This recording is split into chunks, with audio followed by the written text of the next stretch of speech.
Welcome back नाज़रीन। Programme के इस हिस्से में हम बातचीत करेंगे पाकिस्तान मुस्लिम लीग नून के सीनियर रहनुमा शेख रुहेल असगर साहब हमारे साथ हैं और मौज़ूआत वही दो बुनियादी सवाल, एक जो हमने जुडिशल सिस्टम के हवाले से पाकिस्तान के अंदर जो हम बात कर रहे हैं और दूसरा जो पाकिस्तान के बहुत से मामलात के बड़े अहम तरीन मामलात के अंदर जो बैरूनी मुदाखलत होती है उसके ऊपर।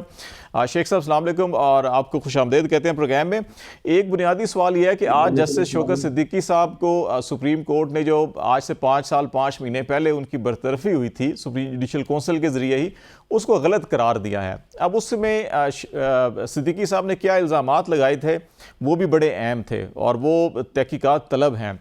दूसरा इसके साथ ये आज जिस रोज़ ये फैसला हो रहा है उसी रोज़ आज इस्लामाबाद हाई कोर्ट में सरदार एजाज इसहाक साहब जो हाई कोर्ट के जज हैं उनके रिमार्क्स बड़े अहम आए हैं और जो पुलिस और इंतज़ामिया बिल्कुल अदालतों से तावन नहीं कर रही और आज भी वो ये कह रहे हैं कि अफसरों के सामने एक तरफ एक कागज़ का टुकड़ा होता है मतलब अदालती फ़ैसला और दूसरी तरफ उनके सर के ऊपर बंदूक होती है या उनको अपने घर वालों और अपने कैरियर के मुस्तकबिल का ख़तरा होता है।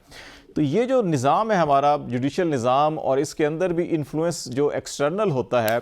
अब हम शौकत सिद्दीकी साहब का एक तरफ मामला देखें, मियां नवाज शरीफ साहब का अगर आप देखें तो आपको त्यारा साजिश केस में 9 साल बाद उनको इंसाफ मिला था, पनामा में भी 6 साल बाद कहा गया नहीं वो सब कुछ गलत हुआ। तो ये हम किस तरफ जा रहे हैं और आपकी नज़र में इसमें इस्लाह कैसे की जा सकती है? बहुत शुक्रिया आपका। मैं बड़ा सेंसिटिव सब इशू है आपका। ये मौजूद जो है बड़ा खतरनाक भी है। कहीं अल्फाज ऐसे निकल जाए जो कहीं बंदा किसी पकड़ में ना आ जाए। तो कोशिश करूंगा कि मैं अपने अल्फाज ऐसे इस्तेमाल करूं जो ना तो किसी की दिलदारी हो और ना ही किसी इंस्टीट्यूशंस के यूं समझ लीजिए कि उसके मैं उनकी कोई हद तक या बेइज्जती के ऐसे अल्फाज उससे इस्तेमाल हों। ये बड़ी बदकिस्मती की बात है। यानी कि हम अंदाजा कीजिए कि जब कभी इत्तेफाक होता है तो आप चर्चिल की एक मिसाल देते हैं कि जब सेकंड वर्ल्ड वॉर थी तो उसने यही पूछा था कि क्या अदालतें काम कर रही हैं। तो जब ये पता चला कि अदालतें काम कर रही हैं तो उन्होंने कहा ठीक है जंग हम जीत जाएंगे। तो उसकी वजह क्या है? उसकी वजह ये थी कि आपकी कौम का एक इत्मीनान होता है आपकी अदलिया के। लेकिन पिछले अदवार में देखने में ये आया कि अक्सर पेशर आपने अपनी जो इज्जत और तकरीम है खुद अपने हाथों से बना।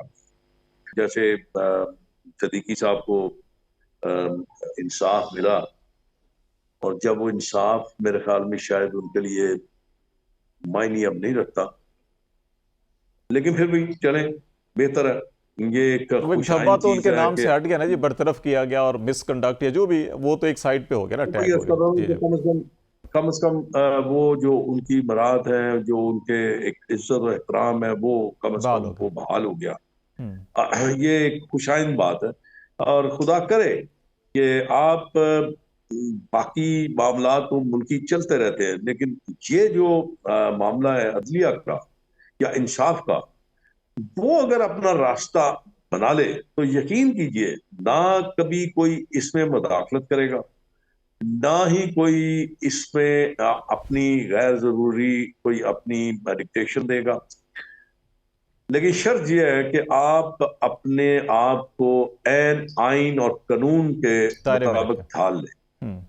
हजारों चीफ जस्टिस हुए, हजारों जजेस हुए, लेकिन कमाल है कि जब भी नाम आता है जस्टिस कॉर्नेलियस का नाम आता है, जब भी नाम आता है जस्टिस भगवान दास का नाम आता है, तो ये क्यों है? ये इसलिए कि उन्होंने जो फैसले किए उन्होंने अपनी जात से उठ के फैसले किए, उन्हें अपनी मजहब से हट के फैसले किए, उन्होंने अपने जाती अगराज और जाती मकासद को सामने नहीं रखा, उन्होंने सिर्फ और सिर्फ इंसाफ को सामने रखा और आज भी उनका नाम जो है वो जिंदा है। तो इसलिए मेरा अपना ख्याल है कि जिस मनसब पे जज साहबान, हमारे मुअज़्ज़ज़ जज साहबान बैठे हैं, उनको किसी शोहरत की जरूरत नहीं, वो सिर्फ नेक नामी की जरूरत है। नेक नामी कैसे मिलेगी? नेक नामी इस तरह मिलेगी कि आप जब फैसला करते हैं, हाँ आप इंसान हैं, ये नहीं है कि हर फैसला ही आपका दुरुस्त होगा, लेकिन जब आप फैसला करेंगे तो आपके फैसले के अल्फाज बोलेंगे, समझ आएगी कि आपने जो फैसला किया है वो आपने किस सोच के साथ किया है, किस हम्म, दिल के साथ किया है और किस कानून और इंसाफ के साथ किया है। हम्म। फिर वो फैसला आपका सदियों याद रहेगा, अच्छा शेख साहब, सदियों उसकी बातचीत सुन जाएगी। ये जो एक्सटर्नल इंटरफेरेंस होती है ना, ये होती भी वहीं पे है जहाँ पे जो आज़ाद मंच कुछ जज साहबान जो हैं कि वो आइन और कानून के ताबे रहकर फैसले करना चाह रहे हों, तो मुदाखलत भी वहीं पे हो रही होती है। और अभी जो हम देख रहे हैं इस्लामाबाद हाई कोर्ट में कि आईजी साहब भी, डीसी साहब भी, एसएसपी साहिबान को पै दर पै तौहीन अदालत के नोटिस, और जज अगर अदालत में, भरी अदालत में बैठ के ये कह रहे हैं। शौकत सिद्दीकी साहब ने भी कुछ इसी किस्म की बात की थी पिंडी बार से खिताब करते हुए कि एक्सटर्नल इंटरफेरेंस बहुत ज़्यादा है। आज भी जजेस ये कह रहे हैं कि हम फैसले दे रहे हैं और सरकारी अफसर अमल नहीं कर पा रहे कि उनके सर के ऊपर बंदूक रखी हुई है किसी ने। तो ये जो मैं इंटरफेरेंस उसको है, उसको ये इसको भी तो हमें कुछ ना कुछ मैं कहीं ना आप कहीं एड्रेस करना ही मैं चाहिए। आपकी जी। खिदमत में मैं आपकी खिदमत में उसके लिए भी गुजारिश करता हूँ। देखें, बात यह है कि इस मुल्क का सबसे बड़ा जो जिसका एहसान है इस मुल्क पे, उसका नाम था हजरत कायद आजम रहमतुल्लाह।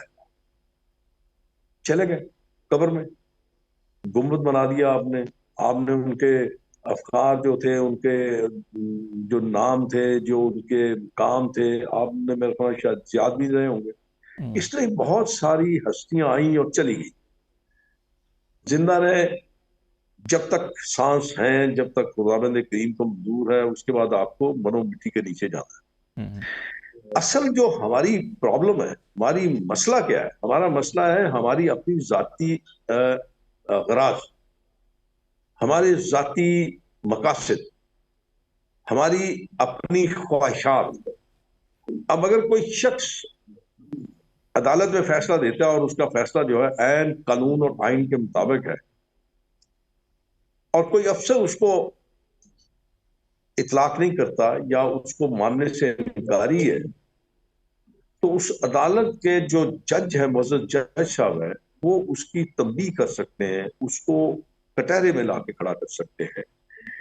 इसलिए मैं बार बार ये अर्ज कर रहा हूं कि आपको अपने फैसलों को लिखते वक्त अल्फाज के मतलब बहुत गौर करना चाहिए। करना चाहिए। अच्छा मैं ज़रा इंसाफ।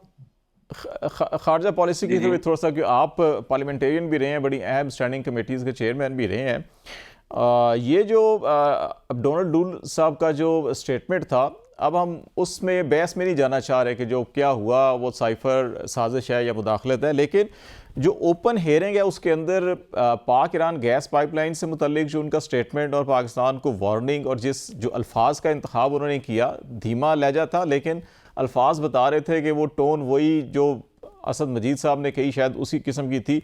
तो हमारी अपनी जो हमारी खारजा पॉलिसी है, सी पैक हमने कैसे चलना है, वो उसको समझना है कि हम कर्ज़ों का बोझ तले दबते जा रहे हैं और हमें मुहतात होना चाहिए। ईरान के साथ हमें गैस पाइपलाइन नहीं बिछानी चाहिए, और ईरान जो है कि वो $54 अरब से ज़्यादा एक्सपोर्ट कर चुके हैं पिछले साल ऑयल, तो वो पाबंदियाँ सिर्फ हमारे लिए क्यों, बाकी दुनिया के लिए क्यों नहीं? तो हम कितने अपने आप को इस इन्फ्लुएंस से निकाल सकते हैं, और हमें इस सारे मामले के अंदर कितना जो है कि रिव्यू करना चाहिए अपनी खारजा पॉलिसी हो या इकोनॉमिक या ट्रेड पॉलिसी हो, उसके हवाले से।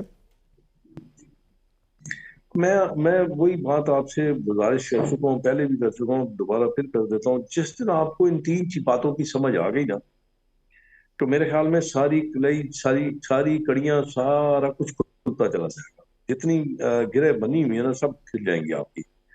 लेकिन आप ये मेरे ख्याल में शायद सभी को पता है, ये कोई लाइल चीज नहीं है, कोई ऐसी रॉकेट साइंस नहीं है, किसी को पता नहीं है। लेकिन बात ये है कि पाकिस्तान बैरूनी ममालिक जो हैं, जिसमें बहुत सारे ऐसे ताकतें हैं जिनको पाकिस्तान मजबूत होता, मेरे ख्याल में वो शायद उनको एक आंख नहीं पाता।